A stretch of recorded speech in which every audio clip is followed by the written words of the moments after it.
Bismillahirrahmanirrahim. Assalamu alaikum dear 6th class. Welcome to English class.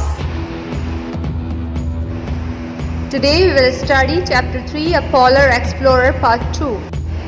आज उसका remaining part हम पढ़ेंगे. पेज नंबर 29, पेज नंबर 27, 28 आपने पढ़ लिया था. First of all, revision of page number 27 and 28. We learnt about the Roald Amundsen कि rolled अमंडसन को पोलर एक्सप्लोरर क्यों कहा जाता है. हमने ये पढ़ा था कि उन्होंने North Pole and South Pole दोनों को विजिट किया था, which is very difficult and in that time it was impossible. उन्होंने बहुत सारे हर्डल फेस किए और बहुत सारी टेक्निक्स अपनाई और उन्होंने अपनी शिप जिसको जोआ कहा जाता है, जिसका नाम जोआ है और आज भी वो ओस्लो के म्यूज़ियम में मौजूद है, तो उस शिप में उन्होंने नॉर्थ पोल और साउथ पोल का विज़िट किया था जो कि ईजी रही थी. So he was the first to pass through the north West Passage in the Arctic Ocean. He was the first expedition to reach the South Pole on 14 December 1911. And in 1926, he led a successful expedition to the North Pole.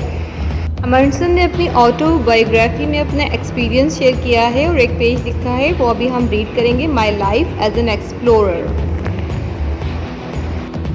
अमंडसन अपना experience बयान करते हैं इसमें कि एक दिन हम सब लोग खड़े हुए थे डेक पे शिप पर, तो वहाँ पर एक बंदे ने कहा कि कैरिबो नज़र आ रहा है, लेकिन वो कैरिबो नहीं था, असल में वो एस्किमोस थे. जब हमने देखा तो एस्किमोस जो थे वो जैसे जैसे कश्ती बढ़ती जा रही थी वो लोग नज़दीक आते जा रहे थे हमारे, और हमने देखा कि उनके पास काफ़ी हथियार हैं, उनके पास जो है वो तीर कमान वगैरह हैं. तो हमने भी अपनी राइफल्स वगैरह उठा ली, मैंने भी अपनी छोटी सी आर्मी को ये ऑर्डर दिया. So this began to look like a ticklish situation. बहुत ज़्यादा नाजुक और दुश्वार सिचुएशन थी. We had no way of knowing whether their intentions were friendly और हॉस्टाइल. तो हमें ये नहीं पता था कि उनकी जो इंटेंशंस हैं, इरादे हैं, वो दुश्मनी के हैं या दोस्ती के हैं. Certainly they were equipped for war, however there was nothing to do but meet them face to face. तो उधर कोई और हमारे पास कोई और चारा नहीं था सिवाय इसके कि हम उनसे फेस टू फेस जाके मिलें. The two parties proceeded to with about 15 paces and then halted. तो 15 कदमों के फासले तय करने के बाद हम लोग ठहर गए. I then turn to my army and instructed them ostentatiously to throw their rifles. तो मैंने उनको कहा अपनी आर्मी को कि वो ग्राउंड पर अपनी राइफल्स फेंक दें दिखावे के तौर पे. I then turn to the Eskimos. फिर मैं एस्किमोस की तरफ बढ़ा. Their leader seeing this specific move imitated it by turning to his followers and uttering a command. तो वो भी कुछ कमांड कर रहा था अपने जितने भी फॉलोअर्स थे. They obeyed by throwing their bows and arrows on the ground. उन्होंने भी अपने जो तीर कमान थे वो अपने लीडर के कहने पर नीचे फेंक दिए थे. I was unarmoured and advance towards them. फिर अब मेरे पास कोई हथियार नहीं था और मैं उनकी तरफ बढ़ा. It is remarkable how accurately two men can communicate who do not speak a word of a common language and whose whole experience of life seems utterly separated from each other. So ये बहुत ज़्यादा remarkable था, बहुत ज़्यादा बेमिसाल था कि हम दो कम्युनिकेट करने जा रहे थे जो बिल्कुल डिफरेंट लैंग्वेज, इनकी लैंग्वेज नहीं समझते थे एक दूसरे की, और उनके लाइफ के एक्सपीरियंस भी बिल्कुल डिफरेंट थे. तो अब वो दो लोग आपस में कम्युनिकेट करने जा रहे थे. Expression of the fact, nods and shakes of the head, gestures and tones of the voice convey meaning with astonishing accuracy. तो अब जो वो एक्सप्रेशन थे उनके, वो सिर्फ सर हिलाने के थे और हेड को अपना सर हिलाना और गर्दन हिलाना गेस्चर से, अपने मूवमेंट से, और जो उनकी वॉइस की टोन्स थी उनसे वो जो है वो मीनिंग निकाल सकते थे दुरुस्त एक दूसरे की. By this mean I quickly convinced the Eskimos leader that I wish to be his friend and he reciprocated by wish. Soon we were all friendly and I invited them down to our ship. तो अब मैंने अपनी जो है वो उनसे convince कर लिया था, उनको अपने गेस्चर से, और कि मैं उनका दोस्त बनने की ख्वाहिश करता हूँ, और उन्होंने भी तबादला ख़याल सेम किया मेरे विश पर, और हम जल्द ही अच्छे दोस्त बन गए और हमने उनको अपनी शिप पर भी इनवाइट किया.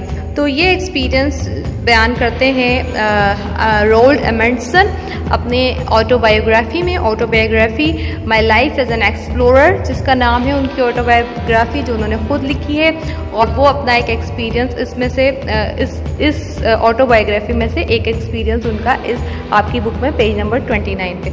आप उसको दोबारा पढ़िएगा, आपको मज़ा आएगा उनका एक्सपीरियंस पढ़ के। उसमें से वोकैबुलरी सर्च कीजिएगा, उसके सेंटेंसेस बनाने की कोशिश कीजिएगा। लास्ट लाइन में लिखा है, in June 1928 as 55 Amundsen was travelling in plane on a rescue mission when it disappeared. Amundsen and the rest of the crew were never seen again. तो 1928 में जब उनकी एज 55 थी, तो जब वो ट्रैवल कर रहे थे अपने प्लेन में एक रेस्क्यू मिशन में, तो जब वो उनका जो जहाज़ था वो डिसअपेयर्ड हो गया और वो और उनकी टीम दोबारा कभी नहीं देखे गए। तो इस तरह अमंडसन की डेथ हुई थी। पेज नंबर 30 पे आपकी बुक में North Pole and South Pole के बारे में लिखा है। तो नॉर्थ पोल में जो है वो no land mass, mainly ice and snow है। नॉर्थ पोल में पोलर बियर्स हैं, सील्स हैं, वॉलरसेस हैं जो कि नेटिव हैं नॉर्थ पोल के। और आर्कटिक ओशन के मिडिल में जो है वो mass shifting to sea ice, the ice cap is shrinking due to climate change, no sunlight from September to March, the sun rises in March and sets in September. So ये जो है कुछ facts हैं north pole के बारे में जो आप पेज नंबर 30 पे पढ़ेंगे। Just read it in detail.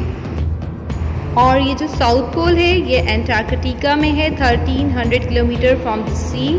The land is covered in ice and snow, 2700 metres thick जो है वो यहाँ पर बर्फ़ है। No sunlight from March to September, और the sun stays on the horizon from September to March. ये colder है नॉर्थ पोल से। जो ये साउथ पोल है वो नॉर्थ पोल से भी ठंडा है, बहुत ज़्यादा ठंडा है। और यहाँ पर एक रिसर्च सेंटर भी कायम है। Now exercise question number A बहुत ज़्यादा इजी है, इसको नोट कीजिए, स्क्रीनशॉट लेके इसके नोट्स बनाइए अपनी कॉपीज़ में। और इसी तरह ए टू जी ये सारे आप स्क्रीनशॉट लेकर या पॉज करके अपनी कॉपी अपनी नोटबुक में से नोट कीजिए और याद कीजिए। So what gave Amundsen the inspiration to be an explorer, क्या चीज़ थी ऐसी जो उनको एक्सप्लोरर बनने पे वो जो है वो उनको शौक हुआ इस चीज़ का। तो Amundsen was inspired by famous British explorer as a child, he prepared for life as an explorer by playing a lot of sport. तो इंस्पिरेशन बहुत ज़्यादा थी, बचपन से ही वो बुक्स पढ़ते थे ब्रिटिश एक्सप्लोरर की, और खिड़कियाँ खोल के सोते थे सर्दियों में। ये फर्स्ट पैराग्राफ में आपको इसका आंसर मिल जाएगा। एंड आई होप अब तक तो आपके जहन में ये आ गया होगा सब चीज़ें कि अमंडसन किस तरीके से एक एक्सप्लोरर बने, बचपन से ही उनको शौक था। और ज़िंदगी में कोई भी शौक हो आपको, उसमें इंस्पिरेशन बहुत ज़्यादा हेल्प करती है। अगर आप किसी से इंस्पायर्ड हैं, अगर आप किसी से इंस्पायर्ड है तो उसके बारे में पढ़ें। सो क्वेश्चन सी है, what key skills did Amundsen learn about survival. Look at the 4th and 6th paragraph. 6 और 4th पैराग्राफ में आपको ये मिल जाएगा कि कौन सी स्किल्स जो है अमंडसन के लिए यूज़फुल रही, जिससे वो सर्वाइव करने में उन्हें आसानी हुई।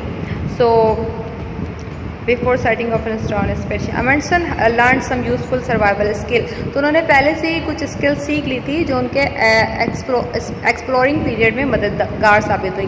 What made it difficult to pass through the North West passage and what help.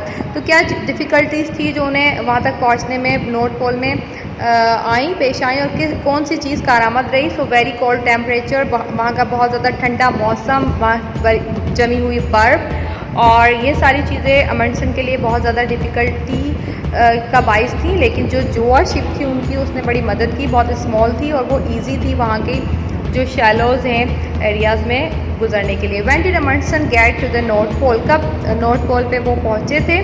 तो ये 1926 में Amundsen get to the North Pole. ये बहुत ज़्यादा इजी आंसर है, आपको याद भी हो गया होगा। What did Amundsen companion mistake the Eskimos for.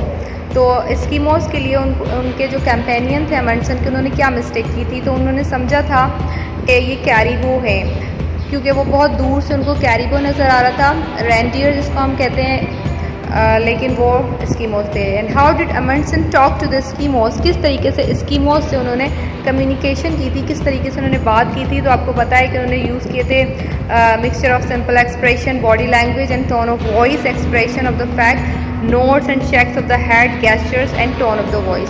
तो उनकी वॉइस की टोन बताती थी कि वो फ्रेंडली हैं और अपने बॉडी के गेस्चर, नोडिंग, गर्दन हिलाना, सर हिलाना, and how he remains in diet, कैसे उनका इंतकाल हुआ, कैसे।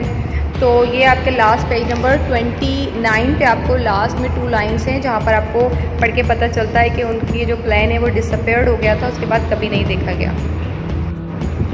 Attempt your quiz now, attempt your assignment now, notes बनाइए इसके। Thank you so much for watching this video. अल्लाह हाफिज़, goodbye and take care.